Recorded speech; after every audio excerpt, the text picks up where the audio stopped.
There are powers on Earth too hidden to be seen, and conspiracies too vast to comprehend.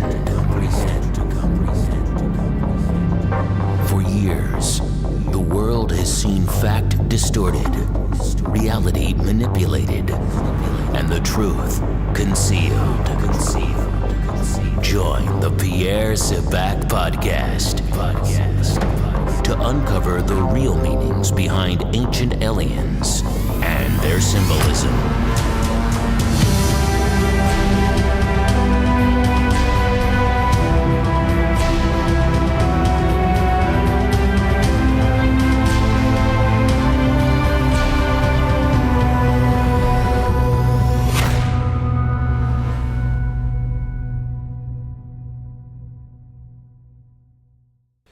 Hi, this is Pierre Sivak, unlocking the keys to the mysteries. Now today I thought I would talk about what a grafted bloodline is, because I keep making allusions to grafted bloodlines within these discussions and talks. So I think first of all, before we look into what actually a grafted bloodline is, I want to go into the etymology. In addition, I think I also want to talk about the imp. Now, the imp itself, which is a type of small, mischievous type of elf or creature, is also linked into a grafted bloodline. But before we move on to the imp, I just want to go into the etymology first of all of what the word grafted means. So the Greek word graphion is a stylus or a writing implement with reference to the tapered tip of a scion. Now this is important because the word scion itself means to graft. It also can mean a noble family as well, but in this respect this is a tapered tip of a scion, something which itself can be grafted. Now the word graphion, a stylus, is from graphane, which is to write, and this is important because within the Latin the word associations relating to a grafted progeny, they work on the Greek etymology of graph, which is scripture.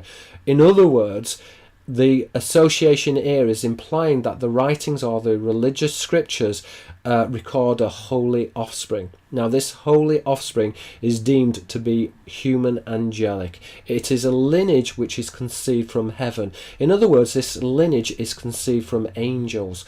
Now traditionally these demigods were defined as being royal. So as we've said before, there is this relationship between Malak an angel, Malak a sailor, Melek a king. In this respect, this would be kingship, one who is born or conceived from a vessel or a boat.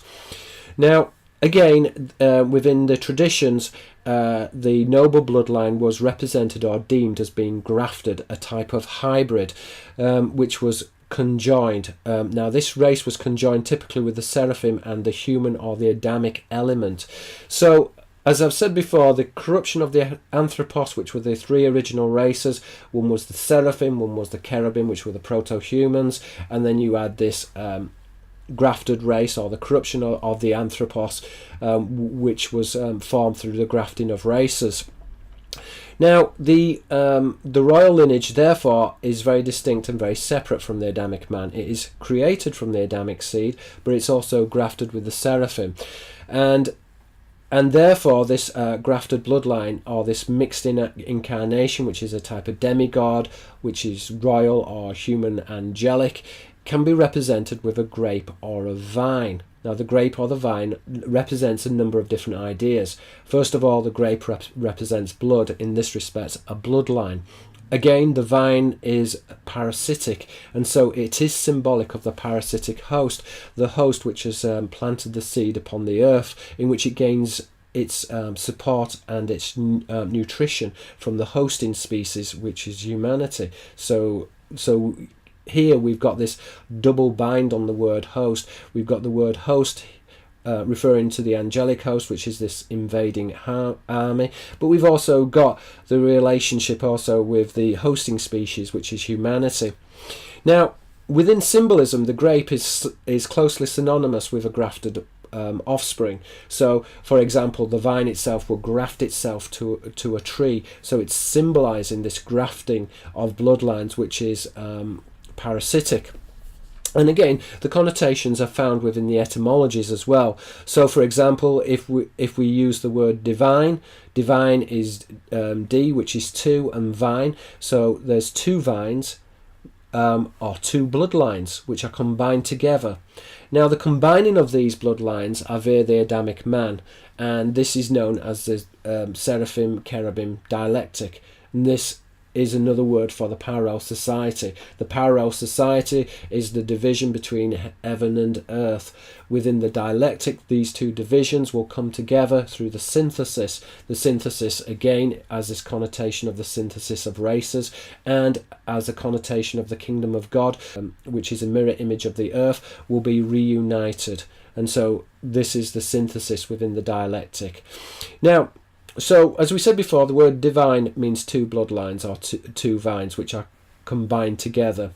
Again, the word vine has connotations of wine, which within Christianity is the communion wine, which is the blood. The blood is the sacred blood. So, again, the bloodline is seen as being divine, it's seen as being royal, it's seen as being human-angelic. So, as we said before then, the royal bloodline is a sanctioned power, and it's one which arbitrates between heaven and earth, and it has been planted or seeded by the host. It's a sovereign lineage, and it controls through the principalities, which has defined the course of history.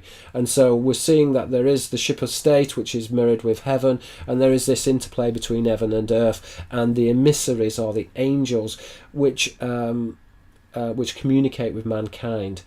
So this is the classified tradition. It's a restricted tradition. Classis, which is a naval fleet in this context, would be the angelic tradition, and it relates to the archontic authorities, who are the principalities who rule over the earth, and are equated with the angelic sailors, or the angelic emissaries, and their vessels.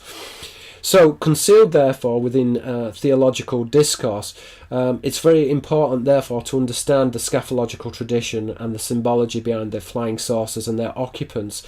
And this, as I've said before, is an omitted tradition. So this was omitted by the church fathers.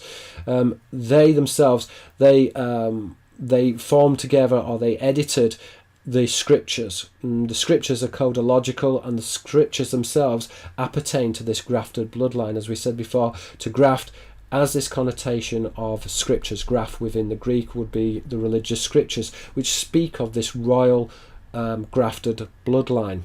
Now, one of the common symbols, therefore, of this grafted bloodline within the ancient world is a weft basket. So if we and this is working at a number of different levels. The basket is a vessel, or a carrier, which is carried up into heaven. It's also woven together, and this is another idea which is found within symbolism: the weaving together of bloodlines, the stitching together of bloodlines, the grafting together of bloodlines. So the weft basket, it's a carrier, it's a motif which specifies a woven lineage. And this is a human-angelic progeny. Now, interestingly, when we look at the hieroglyphs, we see that the hieroglyphic for a lord is a type of laver, or a type of basket. Now, it's often in the hieroglyphs depicted as woven. So Nebelord is written, according to Egyptologists, with a basket sign. And that has a connotation of a vessel within the cytological symbolism. Kutos, a vessel. Cytology is the study of vessels, or angelic vessels, within the occult tradition. So within the cytological tradition, this has a connotation of an angelic vessel. But again, it's connoting the birth of an angelic lineage, the birth or the mooring of an angelic lineage. Within the oracular tradition, the tying together of heaven and earth is through the umbilicus, or the navel. Again, the navel being the stomach, which is the symbology of the naval tradition and this angelic birth. So, Neb, which is a lord, literally lordship, hence the basket, which represents a vessel but has a connotation of the opening wheels, which is lordship, relates in the Arabic to the etymology of Nabi, a prophet. So again, the prophet is seen as being an emissary, or one who is associated with or born from a basket. Again, we see within the Moses tradition, Moses is placed within Teva, which is an ark or a basket. Teva is also used within the stories of Noah as well. Teva is the same ark which carried the seed of man. Within the Zoroastrian traditions, the seed of man was conveyed to the moon. So the prophet is one who is associated or born from a vessel. And this obviously refers to lordship, and these polyglottal symbols are found throughout the English and through the Aramaic and the Greek. So the word lordship is referring to one who is born from an angel, from the angelic sailors. It has this connotation of one who is born from a vessel. In this context, this would be the opening wheels. So is therefore lordship, and the prophet is associated with divine ascension into heaven, and therefore he has communication with a deity which is angelic. As we've said before, the angels come in many categories, but the splitting of the occult tradition suggests that there are non-human angels and human angels, which can be broken down very simply as the seraphim cherubim dialectic. The seraphim are serpents, and then the cherubim are proto-humans. So the basket therefore is this common signifier used to refer to the stitched or woven bloodline. And this is very interesting because this stitched or woven bloodline also goes into folklore as well, and into the symbolism of the imp. So the imp, if we look at within English folklore at least, is a mischievous devil. He's a sprite which in many respects shares many comparisons in Japanese folklore to a kappa. So he's this mischievous sprite. Now traditionally imps are considered to be a type of hybrid, or there certainly seem to be a hybrid within the covert symbolism of what an imp actually symbolizes. So, and the imp therefore denotes a stitched bloodline. Now the Anglo-Saxon name for an imp comes from the etymology impa, which signifies a young shoot or a scion. Now remember, in English the word scion is polymorphic. It can also mean one who is born from a noble family, from a very long line, or from a long, noble, illustrious family line. But the word scion can also mean a shoot which is used for grafted. So here we're talking about the grafting of bloodlines. We're not talking about the grafting of human bloodlines, we're talking about the grafting of human and angelic bloodlines. And this is found with the imp. So the word impa signifies a young shoot or a scion, and is from the etymology of impian, which is to graft. So ancient, the etymology of impa is based upon the Greek root enthuin, which is to implant, and this word is closely related in the mysteries to a neophyte, the newly planted. So we're seeing that there are connotations of a neophyte who is both implanted or is grafted. These are terminologies which, although we find within the modern occult tradition of ufology, such as implants and hybrids, these ideas are very ancient and they go back to a very arcane tradition. The arcane tradition is the cytological tradition, or the study of these arcane or archon, these angelic vessels. So, newly planted, phutos, from phuton, a plant, is related to phot, which is light. Again, this is the Illuminati, or this is part of the tripartite Illuminati, which are the three sections of the Illuminati, which I will talk about in another video. So both the imp and the neophyte are suggestive of one who is either planted, implanted or grafted, and these terms are associated in the arcane tradition with a demigod.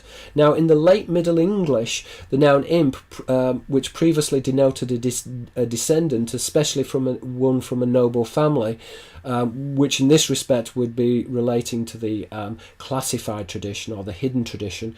Classical, classis, which is a naval fleet, so this is going back to the classical tradition. Well, the noble bloodline, in terms of what the imp suggested, this later became denigrated, and it later came to suggest a child or a devil. So again, the combining of bloodline originally had this positive connotation, which then took on a very negative connotation and suggested a combined offspring, but particularly a combined offspring with a devil or a fallen angel. I think the similarity would be in the Persian with the peri or the pari, which were these fairy-like beings, which were thought of originally as being very benevolent beings, but then later on took on very negative connotations. So again, we're seeing the switching around of symbolism between the positive and the negative. And again, this works often on duplex symbolism, the idea that you've got a single idea which encodes multiple ideas, encodes the yin and the yang, and this is found within symbolism, and often the symbols are context dependent. Okay, that's basically a summary of a grafted bloodline. A grafted bloodline is a bloodline which is combined together or stitched together with the angels. The connotation is often the coming together of two bloodlines, usually the seraphic component, which would be the non-human element, and the combining together of the dragon and the human element, which creates this grafted, stitched or woven bloodline, which in occult symbolism is aligned to the royal bloodline. And again, within the biblical tradition, has very close connotations to the Nephilim. Okay, if you've enjoyed this video, then please subscribe. Let's try and make this a better world. This is Pierre Sabak. I look forward to speaking to you all very shortly. Thank you very much. Thank you.